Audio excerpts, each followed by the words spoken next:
अगर न मिलते इत जीवन में लेते जन्म दोबारा। कहते हैं कि हिंदू संस्कृति में कन्यादान का अपना विशेष महत्व होता है, पर नरसिंहपुर जिले में पैदा हुई महिला आईएएस अधिकारी ने इन सारे बंधनों को तोड़ते हुए अपनी शादी में कन्यादान की रस्म को नकारवा कर शादी को चर्चाओं में ला खड़ा कर दिया है। नरसिंहपुर जिले के करेली के पास एक छोटे से गांव जोबा की रहने वाली तपस्या परिहार 2018 बैच की आईएएस है।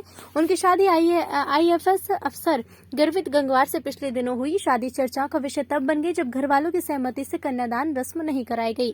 दरअसल हिंदू मान्यताओं के अनुसार पिता अपनी पुत्री को कन्या के रूप में, वर पक्ष को कन्यादान के रूप में, रस्म के रूप में दान करता है। पर तपस्या का मानना है कि बचपन से मेरे मन में समाज की विचारधारा को लेकर लगता था कि कैसे कोई मेरा कन्यादान कर सकता है, वो भी मेरी बगैर इच्छा के। और यही बात है कि धीरे धीरे मैंने परिवार से चर्चा की।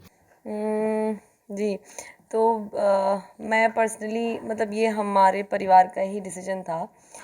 बहुत पहले से जब मैं थोड़ी बड़ी हुई और बहुत सारी समाज की चीज़ों पर हम लोग सवाल करते थे, घर वालों से बातें करते थे कि ऐसा क्यों है, क्या है, तो तब से बहुत इस चीज़ में ये चीज़ मेरे दिमाग में रही है हमेशा। और बहुत मैं इसके ख़िलाफ़ रही हूँ कि किस तरह से शादी में कहते ज़रूर हैं कि दो लोग बराबर होते हैं और वो शादी चलाते हैं, लेकिन कहीं ना कहीं देखा जाता है कि समाज ने इस तरह का एक एनवायरनमेंट क्रिएट करके रखा है जहाँ पर जो महिला है, जो लड़की है, उसको काफ़ी डोमिनेट किया जाता है एक पक्ष की तरफ से। और वो चीज़ बहुत सारी हमारी रस्मों, रीति रिवाजों इनमें उससे रिफ़्लेक्ट होती है, उससे दिखाई देती है।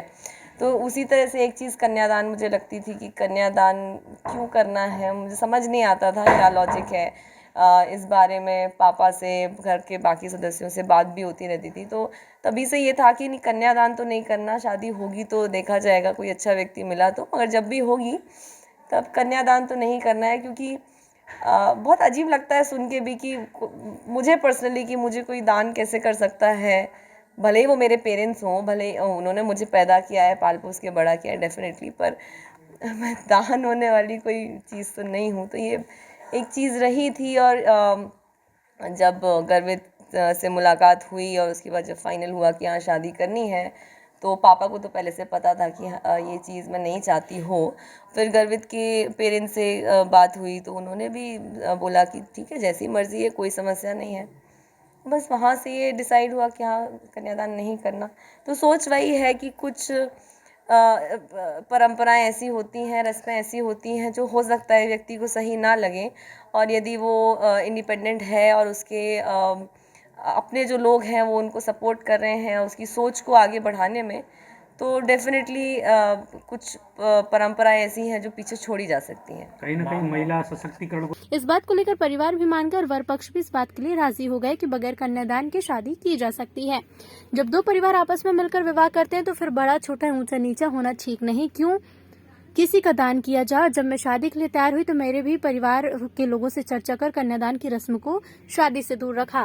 तपस्या के पति आईएफएस गर्वित बताते हैं कि क्यों किसी लड़की को शादी के बाद पूरी तरह बदलना होता है, चाहे मांग भरने के बाद या कोई ऐसी परंपरा जो ये सिद्ध करे कि लड़की शादीशुदा है, ये लड़के के लिए कभी लागू नहीं होता। इस तरह की मान्यताओं को हम धीरे धीरे दूर करने की कोशिश करना चाहिए। चाहे जो है तपस्या ने अपनी सारी बातें मुझसे जो है खुल के एक्सप्रेस की थी सारी बातें। तो अब मैं किसी भी जो रीति रिवाज हैं या फिर हमारी जो भी परंपराएं हैं तो उनको काफ़ी लॉजिकल तरीके से देखने की कोशिश करता हूँ। तो मतलब मुझे ऐसा नहीं लगता कि सिर्फ बेटियों को ही यही सारी चीज़ें, जैसे दान की बात कही या फिर बाकी जो परंपराएं हैं कि चाहे सिंदूर लगाना है या बिछिया पहनना है, तो कई सारी चीज़ें जो है बेटियों पर, महिलाओं पे जो है आरोपित की जाती हैं, तो उन्हें करना ही करना है। और जबकि पुरुषों को जो है वो पूरी स्वतंत्रता है कि चाहे उन्हें शादी के बाद किसी भी प्रकार का उन पे कोई ऐसा टैग नहीं लगता है कि जिससे कि वो दिखते हैं कि अच्छा ये शादीशुदा पुरुष हैं। जबकि महिलाओं की ज़िंदगी में एक नए तरीके से बदलाव आ जाता है। कई सारी रस्में उनका पालन करना है या फिर ये व्रत रखना है, इससे पति की आयु लंबी होगी। तो जिसे जो करना है वो उसकी स्वेच्छा है और स्वेच्छा से जो भी कुछ करना चाहे वो करे। तो मैं तो ये मानता हूँ कि शादी जो है ये दो लोग की पार्टनरशिप है, दो लोग बराबर हैं और दोनों लोगों में जो है किसी भी डिसीजन मेकिंग में, किसी भी निर्णय लेने में जिस क्षेत्र में जो भी सक्षम है उसे अपनी सलाह देनी चाहिए और दूसरे को उसकी सलाह बिल्कुल माननी चाहिए। ठीक है, तो मेरा परिवार और मैं, हम सभी लोग जो है इस बात से, मतलब इस पूरी शादी में जो भी परंपराएं, जो भी वैदिक तरीके से जो भी शादी की गई, सब कुछ काफ़ी अच्छा रहा।